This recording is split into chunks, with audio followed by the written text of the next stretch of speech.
Hello friends. तो आज computer के कुछ इम्पोर्टेंट क्वेश्चंस सॉल्व करते हैं। चलिए देखते हैं। विंडोज़ ऑपरेटिंग सिस्टम का नवीनतम संस्करण है, तो इसका आंसर हो जाएगा 10। ठीक है। विंडो 10 ऑपरेटिंग सिस्टम का नवीनतम संस्करण है। चलिए नेक्स्ट क्वेश्चन देख लेते हैं। GUI का उपयोग किसके मध्य इंटरफ़ेस के रूप में किया जाता है? तो इसका आंसर हो जाएगा आदमी और मशीन के बीच में। ठीक है, आदमी और मशीन के बीच में। चलिए थर्ड क्वेश्चन देख लेते हैं। GUI में मूल इनपुट डिवाइस कौन सा है? तो इसका आंसर हो जाएगा माउस। माउस GUI में मूल इनपुट डिवाइस है। चलिए नेक्स्ट देख लेते हैं। हमें इस एप्लीकेशन को चलाने के लिए सिस्टम फाइल की आवश्यकता है, तो इसका आंसर हो जाएगा MS DOS। ठीक है, MS DOS को चलाने के लिए हमें सिस्टम फाइल की आवश्यकता होती है। ठीक है, नेक्स्ट देख लेते हैं। कंप्यूटर को पुनर्आरंभ या प्रारंभ करने की प्रक्रिया को कहते हैं, तो इसका आंसर हो जाएगा बूट। ठीक है, कंप्यूटर को पुनर्आरंभ या प्रारंभ करने की प्रक्रिया को बूट कहते हैं। चलिए नेक्स्ट देख लेते हैं। निम्नलिखित में से कौन सा ऑपरेटिंग सिस्टम का कार्य नहीं है? ऑपरेटिंग सिस्टम क्या नहीं करता? तो इसका आंसर हो जाएगा नेटवर्किंग। ठीक है, चलिए नेक्स्ट देख लेते हैं। विंडोज़ में हाइबरनेट का अर्थ क्या है? तो इसका आंसर हो जाएगा, देखो हाइबरनेट किसे कहते हैं, तो इसके लिए हो जाएगा चल रहे एप्लीकेशन को बंद किए बिना कंप्यूटर को बंद कर देना। ठीक है, जब कोई कंप्यूटर चल रहा होता है, उसे उसमें कुछ चला रहे हैं कोई सा एप्लीकेशन, उसको बंद नहीं किए हैं, उसके सीधे कंप्यूटर को बंद कर देते हैं, तो उसको विंडोज़ में हाइबरनेट कहते हैं। ठीक है, चलिए नेक्स्ट देख लेते हैं। MS DOS की आवश्यक फ़ाइल है कौन सी? तो MS DOS की आवश्यक फ़ाइल देखिए command.com, एक मिनट, हाँ, command.com, लो स्पाइस, MS DOS।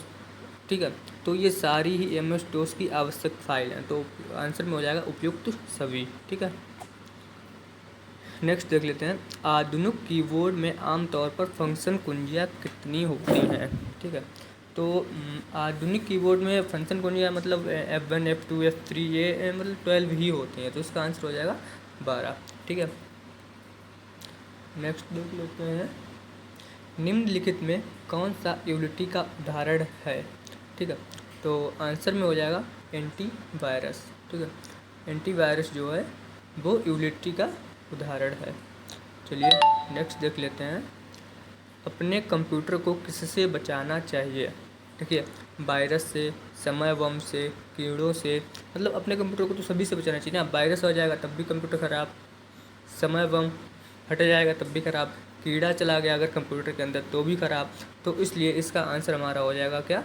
इन सभी से। नेक्स्ट देख लेते हैं। फाइल नाम की अधिकतम लंबाई है, तो डोस में फाइल नाम की अधिकतम लंबाई 8 होती है। ठीक है, तो आंसर हो जाएगा 8। नेक्स्ट देख लेते हैं। अपने कंप्यूटर को वायरस से बचाने के लिए आप क्या करेंगे? तो सीधी सी बात है, एंटीवायरस सॉफ्टवेयर इंस्टॉल करेंगे। क्या करेंगे? एंटीवायरस सॉफ्टवेयर इंस्टॉल करेंगे और इसे चलाएंगे। नेक्स्ट देख लेते हैं। विंडोज़ टाइटल बार में आपको कौन सा बटन मिल सकता है? तो विंडोज़ टाइटल बार में हमें क्लोज बटन भी मिल जाता है, मिनिमाइज बटन भी मिल जाता है, मैक्सिमाइज बटन भी मिल जाता है, तो इसका आंसर हो जाएगा उपयुक्त सभी। ठीक है, चलिए नेक्स्ट देख लेते हैं।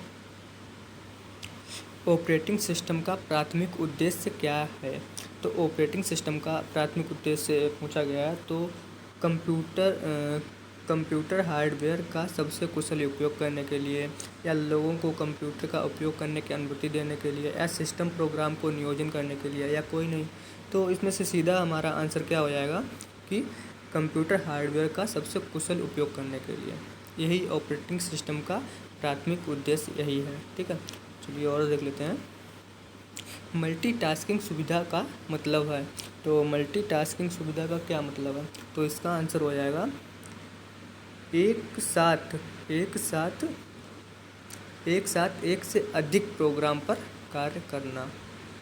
ठीक है, एक साथ एक से अधिक कार्य पर प्रयोग करना, प्रोग्राम पर कार्य करना। चलिए और देख लेते हैं।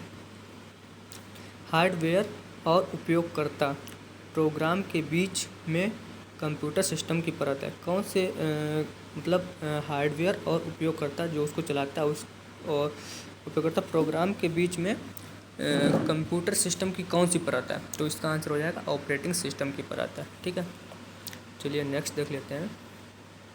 टास्क बार का उपयोग किस प्रकार किया जाता है?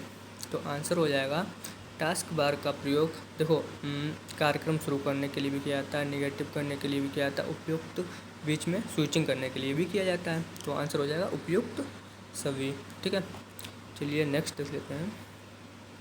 स्मृति के हिस्से के रूप में जाना जाता है। तो इसका आंसर हो जाएगा फ्रेम। फ्रेम स्मृति के हिस्से के रूप में जाना जाता है। चलिए नेक्स्ट देख लेते हैं। हाल ही में हटाए गए फाइलों को कहाँ संग्रहित किया गया है? तो आंसर में हो जाएगा, अच्छा किसी चीज़ को हम लोग कंप्यूटर से डिलीट करते हैं तो वो कहाँ जाता है? रिसाइकिल बिन में जाता है। तो आंसर हो जाएगा रिसाइकिल बिन। ठीक है, नेक्स्ट देख लेते हैं। NTFS का क्या मतलब होता है? तो इसका मतलब होता है new technology file system. New technology file system. ठीक है, नेक्स्ट देख लेते हैं। आप इस सहायता से आवेदन शुरू कर सकते हैं। किस सहायता से? तो इसका आंसर हो जाएगा रन। रन से हम आवेदन को शुरू कर सकते हैं। चलिए नेक्स्ट देख लेते हैं। ऑपरेटिंग सिस्टम किस सॉफ्टवेयर का सबसे आम प्रकार है? तो इसका आंसर हो जाएगा सिस्टम सॉफ्टवेयर का। ऑपरेटिंग सिस्टम जो है वो सिस्टम सॉफ्टवेयर का आम प्रकार है। चलिए नेक्स्ट देख लेते हैं। विंडोज़ में स्टार्ट बटन का उपयोग कर किस प्रकार किया जाता है? तो विंडोज़ में जो स्टार्ट बटन है ना, वो कंप्यूटर को बंद करने के लिए भी किया जाता है, सॉफ्टवेयर चलाने के लिए भी किया जाता है और डिवाइस सेटिंग करने के लिए भी किया जाता है। तो इसका आंसर हो जाएगा उपयुक्त सभी। ठीक है, नेक्स्ट देखते हैं। यदि आपकी हार्ड डिस्क को 3 ड्राइव में विभाजित किया जाए, ठीक है, किया गया है, तो उस हार्ड डिस्क के लिए कितने रिसाइकिल बिन बन जाएंगे? तो आंसर हो जाएगा 3। चलिए नेक्स्ट देख लेते हैं। रेडियो बटन का कार्य क्या है? तो रेडियो बटन का क्या कार्य है? तो रेडियो बटन का कार्य है एक विकल्प का चयन करना। रेडियो बटन को जब हम किसी एक विकल्प को चयन करते हैं तो उसके लिए रेडियो बटन का उपयोग करते हैं। चलिए नेक्स्ट देखते हैं। किस फाइल के साथ समस्या है कि वे अपने कंप्यूटर के ऑपरेशन को धीमा कर देती है या कर देते हैं? कौन से फाइल्स? ठीक है, तो आंसर हो जाएगा फ्रेगमेंट फाइल्स। फ्रेगमेंट्स फाइल्स जो हैं वो अपने कंप्यूटर के ऑपरेशन को धीमा कर देते हैं। नेक्स्ट देख लेते हैं। क्लाइंट सर्वर नेटवर्क को लागू करने के लिए आप निम्न में से किस ऑपरेटिंग सिस्टम को चुनते हैं? तो इसका आंसर हो जाएगा 2000, विंडो 2000। ठीक है, नेक्स्ट देख लेते हैं। लिनक्स ऑपरेटिंग सिस्टम है, तो लिनक्स ऑपरेटिंग सिस्टम कौन सा है? तो इसका आ जाएगा आंसर ओपन सोर्स। लिनक्स जो है वो ओपन सोर्स ऑपरेटिंग सिस्टम है। नेक्स्ट देख लेते हैं। मुख्य स्मृति और चुंबकीय भंडारण के बीच का अंतर यह है कि स्मृति और भंडारण है क्या? तो वो स्मृति जो है वो स्थायी होती है और भंडारण वो स्थायी होता है। तो इसका आंसर हो जाएगा अस्थायी और स्थायी। ठीक है, अस्थायी और स्थायी। चलिए नेक्स्ट देख लेते हैं। निम्न में से कौन सा रोम, CPU, रैम और एक्सपेंशन कार्ड रैम और एक्सपेंशन कार्ड रखता है? तो इसका आंसर हो जाएगा मदरबोर्ड क्या है कि रोम भी रखेगा, CPU भी, रैम और एक्सटेंशन कार्ड सभी चीज़ रखता है। ठीक है, नेक्स्ट देख लेते हैं। वह भाषा जो कंप्यूटर समझ और निष्पादित कर सकती है उसे कहा जाता है?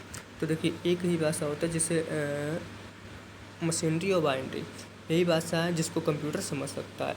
ठीक है, नेक्स्ट देख लेते हैं। एक नया प्रिंटर प्रिंटर और फैक्स विकल्प द्वारा कहाँ जोड़ा जा सकता है? तो इसका आंसर हो जाएगा कंट्रोल पैनल। ठीक है, प्रिंटर को कंट्रोल पैनल से जोड़ते हैं उसे चलाने के लिए। ठीक है, थैंक्स वीडियो देखने के लिए।